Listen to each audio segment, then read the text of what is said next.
All right, gang, welcome to our podcast today. Kate and I were kind of going back and forth about topics, and one that's super relevant right now that I think, just for our listeners, people in the gym, or even other CrossFit people who listen to this podcast, something that's coming up is Murph. And, this is, I think, right around my 15th year or so doing Murph. In the early days, it wasn't as big of like a Memorial Day thing. I remember even when we did it back at the old Rogue Gym, we'd do it on the 4th of July, actually. But it's something that we do every year. And now most CrossFit gyms do this either, Memorial Day weekend at some point or on Memorial Day on Monday. And, it's a hard workout. And it's something that now, I think only in the last 3 or 4 years, there has been a emphasis on like preparing for it. It used to just kind of get thrown out as a random workout. It's a big event. Yeah. And people would get hurt. Like there was one year, I think it was like 4 or 5 years ago, we had 2 or 3 people. It was 2 people and one from our gym who did it at another gym. But they hadn't been training frequently, and we had 2 people who were very capable male athletes. And this never happened any other year, but one year, after not training for 2 or 3 months, decided to do Murph as their first workout back with a weight vest. And long story short, both of them got rhabdo in their arms. And that's usually if you're wearing a 20-pound vest and you're doing kipping butterfly pull-ups and you're kind of straining and like guarding your shoulders on the way down, you just tear your biceps up, and then that muscle is going to break off, get into your bloodstream, cause rhabdo. And is it 20-pound vest for guys? Is that like the official RX? Yes. So a 20-pound vest for male athletes. And then in the middle, you can partition it however you want. Yeah, so I mean, just the workout is it's a mile run buy-in, to 100 pull-ups, 200 push-ups, 300 air squats, and then you finish with a mile run. The workout can be done a lot of different ways. There's doing 100 and then 200 and 300. All at once. 100 pull-ups. Doing 100 before you move on. Have you done it that way? I've never done it that way. I've done it. I haven't either. I've done it a few different ways. I've done 10, 20, 30. I've done 20. I think it's 20, 30, 40, which is, I think they did it in the games that way the year after. So they did it in the games 100, 200, 300, and it was really hot. And then that workout went sideways on all the games athletes. Yeah. They floundered. So CrossFit almost wanted to like rectify it. So I believe it was the next year, maybe 2 years later. I'm just trying to remember the year, but then they ran it back with like the 20, 30, 40 style. And, it's like 5 rounds of that. Mm-hmm. And then everyone did much better. The weather was a little bit cool. I think they did it earlier in the day, and they didn't melt. It was hot, like in that stadium. I remember just standing there boiling. I can't imagine doing that workout. What was cool to see, though, is, standardized like pull-ups, push-ups, air squats. The times the games athletes are, and these are the best people in the world. The guys that, they'll look like basically like miniature NFL football players. Like these guys are so strong and fit, and their times aren't stacking up maybe even as good as like some people claim to have in like CrossFit gyms. People are throwing out like, yeah, I did a vested Murph in like 29 minutes. And it's just like some random person at a CrossFit gym. I'm like, you're the greatest CrossFitter in the entire world. Anyways, I digress. We'll get back to the point. It's a really tough workout. It's challenging. I think since 2019, after that year that happened. So I think that happened in 2018. Like, we're going to do a prep for this. So, I think I started the first one a month out. Now this one is 6 weeks out. We started it.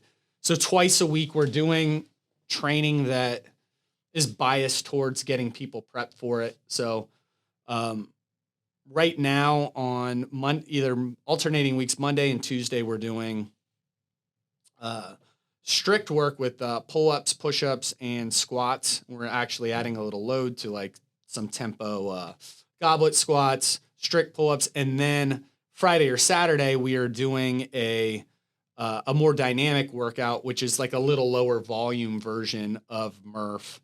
Um, some of which I'm changing the movements up just so it's not super redundant. Where we're doing like wall balls or dumbbell bench press. Even toes to bar, things that are in that same sort of Family. yeah, but it's not exactly the same movements. So by the time this workout gets here, everyone's going to be very prepared. I think we'll do half Murph like the Monday before. So you'll do half the workout. I don't want to smoke people right before it, and then we'll go ahead and dive into it. So I have a question because this is always like something I hear people debate, and I don't really know the answer myself. What is officially like RX Murph? So when we like tag RX, does that have to be with a weight vest? Yes. Because I've always tagged RX and I've never done it with a weight vest. Well, yeah. So I kind of made that distinction maybe 5 or 6 years ago. I was like, hey, you're doing the movements prescribed quality, but it does say wear a weight vest, a 20-pound weight vest if you have one. And just reading through the workout and then how they've done it at the games, it's been with a vest. So in my mind, that should be like RX plus, because I see a lot of people wearing weight vests that have no business wearing weight vests. Well, no. So good question. So whenever I see it like done officially, like once I saw it in a games event, like I'm like, this is the official way to do it. Now, when you read the workout, it says partition however you want. So you can hit 20 rounds of Cindy, which is typically how I'm doing the workout. And Cindy's 5 pull-ups, 10 push-ups, 15 squats for squats. You guys that don't know that. I've done the workout without a weight vest probably for 8 years in a row. So I do it with no weight vest, and then I score it scaled. And that's the way that I judge it for myself year in and year out. After I've done it, I think about 5 times with the weight vest. I think I've done the workout close to 20 times. In the early days of CrossFit, I remember one year, I think I did it 3 times. There weren't as many heroes and benchmark workouts. We didn't have a lot of equipment. So that was, I was younger and that was just a workout. Like sometimes I would just do it, because I didn't have anyone to train with. I'm like, well, I've got a pull-up bar here and I can run and do this, and it's going to be a 45-minute workout. And I could just kind of get through it. That being said, as I've got older, doing 100 butterfly pull-ups with a 20-pound weight vest is pretty shoulder intensive. We're into our 40s. It's not something I'm saying I'll never do again with a weight vest, but we typically have things going on that day. When I've worn a weight vest in the past, I'm pretty much laid up and wiped out. I also probably won't train real heavily the next day if I do that. Now, this way, it's a benchmark that I know I can keep doing for years and years to come. And then I can look at my time. And it's kind of like it's a cool marker year to year, where now it goes up and down a little bit. And I can kind of look at it as a benchmark every year, where if I'm like wearing the vest sometimes, I'm not wearing the vest sometimes. It's hard to get. Yeah. And I don't want to risk, honestly, like I'm not, I don't just send it with workouts and do really risky stuff.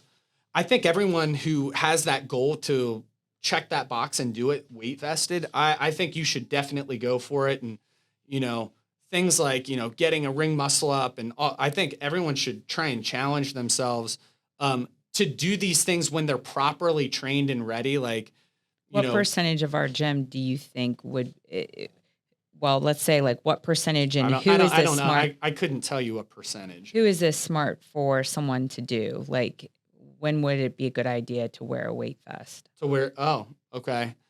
It would be a good idea to wear a weight vest, especially with the volume of pull-ups. A really good benchmark would be to minimally be able to do 20 kipping pull-ups in a row. That Okay. is the bare minimum, probably closer to 30. Okay. Yeah.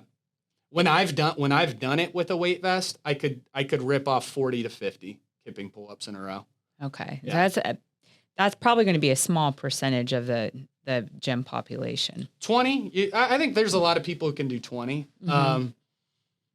And if they're doing it Cindy style and they're doing 5 at a time and they have 20 solid kipping pull-ups and they can hit 8 to 10 very clean strict pull-ups, it is doable with that. And if they've got solid push-ups are usually, I was gonna say push-ups. I think that's always gets me. Push-ups are more limiting in your time and where you'll have to like spend time like shaking out.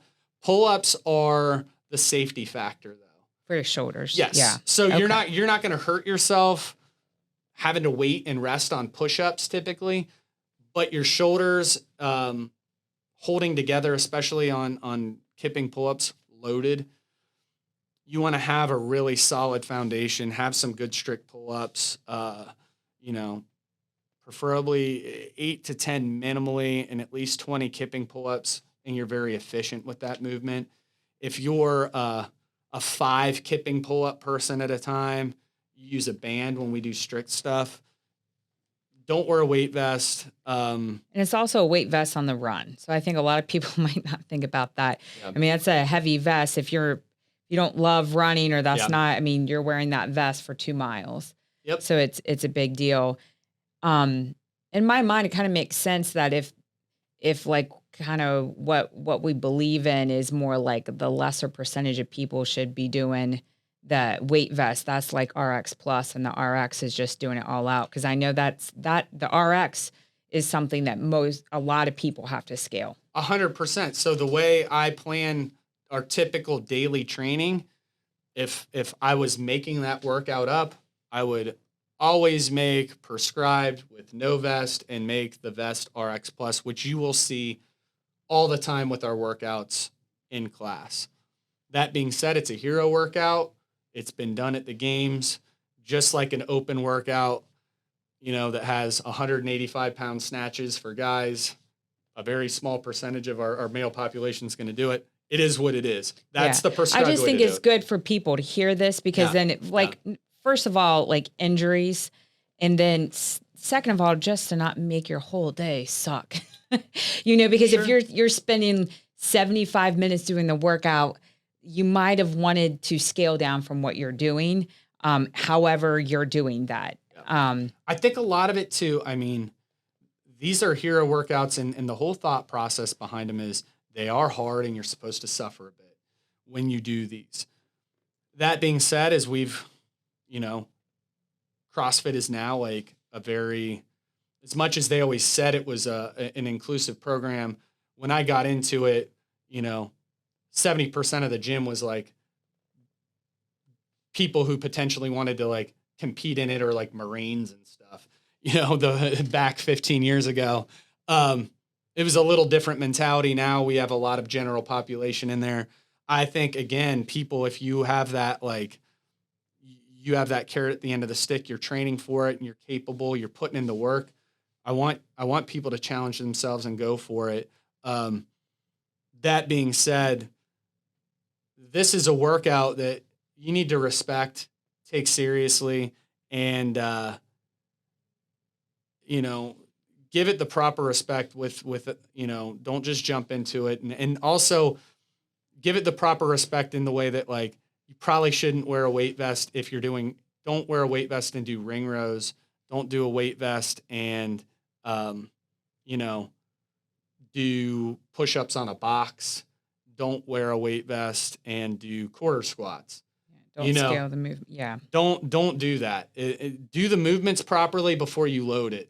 Like that like I've watched people do like weight vested ring rows and box push-ups. I'm like that. No. Let's make sure we're doing a higher quality movement first, and then we can start to load it with that vest. Make sure you're getting in these workouts. One thing that I know, we've been doing summer shred, which is a great prep for all the running and things like that.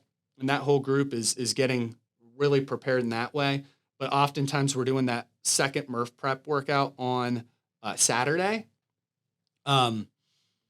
What I'm going to recommend for those people is maybe towards the end of the week, make sure you get a few sets of pull-ups in, which I'm actually going to do today because I'm getting my strict work in, but not so much the dynamic like kipping pull-ups. Mm-hmm. And that's going to hurt me on that workout. So I need to probably go in there and just hit a few sets of pull-ups, make sure that my shoulders are ready to do a lot of kipping pull-ups.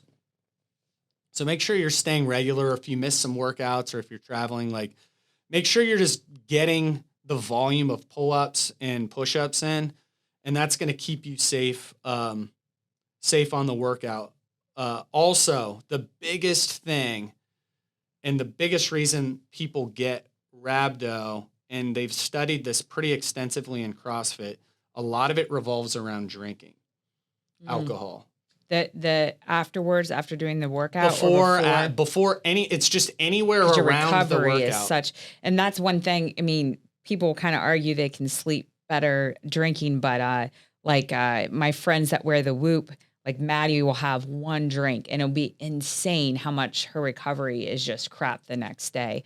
So you don't even realize it, but your sleep's like broken up so much more.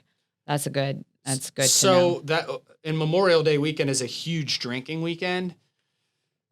Be careful around that. So that's almost, there was some, I cannot remember the stat and this just popped into my head, but it was a huge percentage of the people who would get rhabdo, regardless of the CrossFit workout, but very often Murph there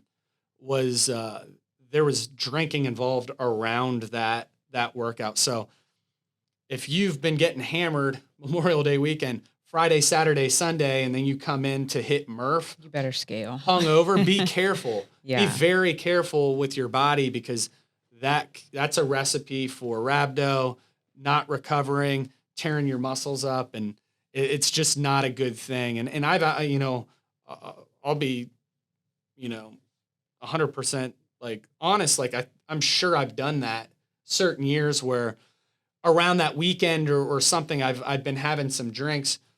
Now, when I've done that, I don't think I've ever worn the best. I think that's like, and then for me, I'm really efficient on pull-ups and things like that. So it's a safe workout for me. Yeah. I'm looking forward to doing it this year without any drinking that weekend. Yeah. Absolutely. Feeling good. Yeah. But I just thought like a couple tips for people that might be helpful. Like if you're approaching this workout and you haven't done it before, or you've done it before and it kind of turned nasty on you, some ways I kind of like think about it and navigate that workout. Let's say you're going through the entire workout. That first run, every now and then I'll get a little excited. I think last year I did, and I ran a little hard on that first one. But I kind of like to pace that out. So where I'm coming in, where I'm like 75, 80%, and then I can flow straight into my sets of Cindy. Because if I'm really running that fast, the workout, you want to spend your focus on the sets of Cindy. Because those 20 sets of Cindy, they could last you 20 minutes or they could last you like 40 minutes. And it can get really nasty. So you kind of want to come in pretty fresh and just be able to flow through that as much as possible. Also for women, especially, the push-ups get really tough. And even, for my guys. That's the hardest part for me. Yeah, it's really tough. So I tell people to break those up a little sooner than they would think, because if you're struggling and spending 3 to 4 seconds on every push-up rep, it makes it so much harder, where if you can do 5, take a break, do 5 pretty quick. It's just that time and that plank hold makes it really tough. So I'll try to get, depending on how I feel that day, 5 to 10 sets of 10 push-ups unbroken, and then I'll go 5 to 5. And then always at the end, I'm going 4, 3, 3. And I try to just do like quick breaths in between. My push-ups are usually the determining factor of within a few, I have a good push-up Murph. My time can be several minutes faster, actually. That really makes such a huge difference. So it's really kind of a game of not like redlining. You want to stay at that like 75%.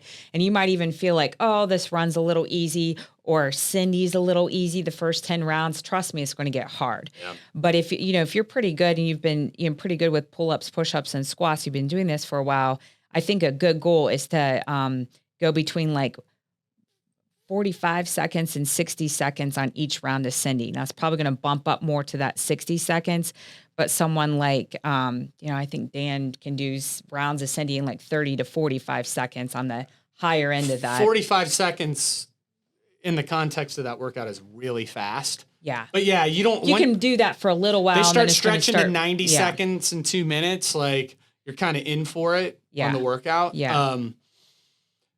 That's really good tips. And then that last run, I mean, you're just hanging on. I say just get out the door. I see a lot of people just really trying to avoid the run. Just get started on it. Yeah. Go slow and steady. Your wind will kind of come back to you and you'll take a break, but just get out on that run and move the whole time. Don't walk. It makes it so much more difficult for yourself. But I think just like really trying to stay at that like 80% where you're not burning out and taking walks and going back and forth. You're just moving nice and steady. You'll pick up steam too. Like, your legs are not there because of all those squats you just hit. Once you start running. Yeah. After you get about 400 meters in, you get your legs back under you. And then you've been working out over a half hour, once you get halfway through that, and then you're almost done. So like that last 400, you can kind of kick it up a notch. Yeah. What about a big thing, I think, because we're going to run it how we do Saturdays, like 7, 8, 9, right through noon. So it's typically going to be morning time, pre and post nutrition. Yeah, I was just going to talk. Yeah. So the heat can definitely be a factor, even if it's like 9 a.m. It can start to get hot just depending on the year. But what I tell people, this is very generic advice, but like for women, I kind of look at like grams of carbs pre-workout, and you want to be like 45 to probably 65 or 70 grams of carbs, which is a decent amount. Like in half a cup of oatmeal, which is a serving, is about 30 grams. So if you did that with some like honey, with some like milk in there, that would put you around that 65 grams. Guys probably need more like 60 to 90 grams of carbs. Without diving into like macronutrients, like what would be someone's out the door because they got to be at the workout in 30 minutes and they're half asleep. Yeah.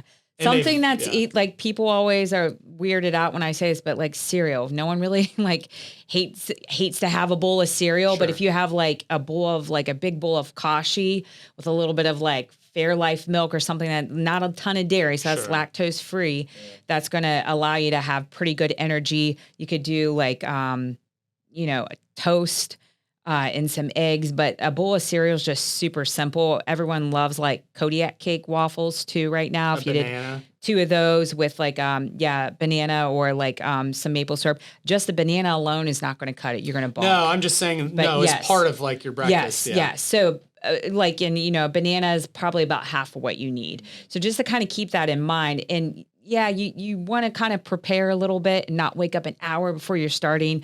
So depending on how timid your stomach is, I typically eat about an hour and a half, like 90 minutes before I work out, and that feels good. I like to eat a little bit closer, especially to Murph, and I always increase my intake a little bit on that day. What about hydration and salt? Yeah, so a really good tip, that something we learned a couple years ago, is salt is really great for helping with your electrolytes and maintaining those, especially with Murph. So I'll do like a I think it's a quarter of a teaspoon of salt. Take that before. Coconut water has carbs and natural electrolytes, so that's a great thing to bring in and sip on while you're doing the workout, and or have before. And that also has electrolytes. I would do that afterwards as well, and a little bit of salt afterwards. So just kind of helps even out your electrolytes. But of course, drinking water all day. And I think the biggest thing is just if you're going to have drinks that weekend, try to go easy. Try to At go least easy, the day especially the before, day. Yes. yeah. Like, so, when we have had drinks that weekend, it's usually just Saturday. We don't drink on Sunday and then come in Monday. And it still makes it rough. A lot of times people will have like people bring in beer and stuff to have a beer afterwards. Yeah. I don't think that's the worst thing in the world to Yeah. do. It feels good when you It's like finish the binge workout. drinking. That's really going to get you. But Yeah. like make sure you're staying hydrated, you're fueling, you're eating protein when you finish Yeah. the workout and you're cooling off and stretching out and but yeah, hydration is actually a huge one. That's where I see people boink a lot, like in the workout, and you'll talk to them. They drank the night before, and then they, sometimes when you drink, you actually like your stomach's a little queasy. You don't want to drink water, a lot of it. You got to make sure you're getting hydrated before that workout. So hydration, a hydration supplement or salt, I think is. This is a good time to take it, when you're doing a workout like this. Just like if you were doing a race or something, it's something you're going to want to. You just want to take it seriously. Like, I know it's a fun event, but we just don't want to see anyone feeling like crap for a while. Yep. Something else we will be doing this year, it'll be the first year we're doing this. We're having kind of like a little event, almost more for kids and the families. We're going to have face painters here and a couple extra babysitters in the childcare. So we'll have like face painting for the kids outside under that little overhang area. So your kids can cheer you on coming in. And since we'll have 3 people there, we won't necessarily like cap off the childcare so much at 10 people, but then we'll also have food afterwards. And we'll try to get some like coconut waters and that sort of drinks afterwards for everyone. And then we might be working on a DJ too. Yeah, we're going to talk to John about coming in, and we're just going to make a fun event out of it and really try and do that every year. And what I like about Murph, and the more I can zoom out and the longer, we have a big sample size now I've got 15 years of CrossFit and training each year now. And we now have started to really have these rituals that come around every year. So we have summer shred that we do every year. I think it's like 10 years running, somewhere in that. I think 14 was our first year. So this is maybe our 9th or 10th year doing it.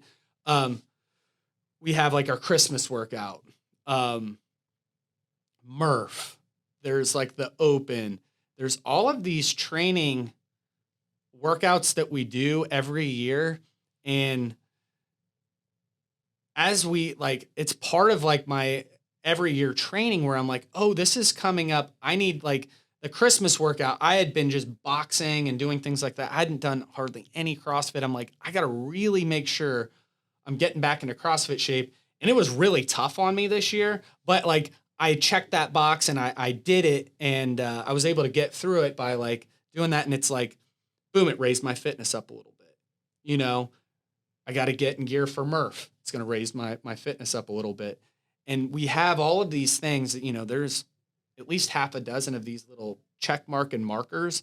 And as you do this, it keeps you in shape year in and year out, because I want to like make sure I'm doing like our Hot for the Holidays workouts or Murph, or try and do the open or whatever it is. Each year we're getting these markers in. And I think if you can build in Murph every year into your fitness plan, that is another thing that is just going to raise your, not just short-term health and fitness, but your overall long-term health and fitness. If you're still doing Murph, in your 40s, 50s, and you're able to complete it and, even execute it in some sort of fashion, like now I'm doing it, the last 8 years scaled, I want to try and do it the way I've done it now, another 10 years at least, without having to scale it down.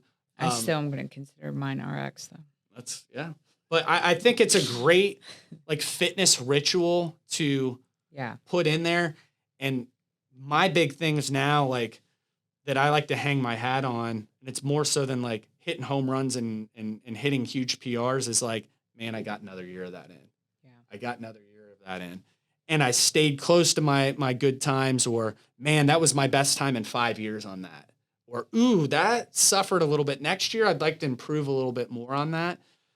I think a lot of us, what we need to start doing is thinking of fitness that way. Mm-hmm.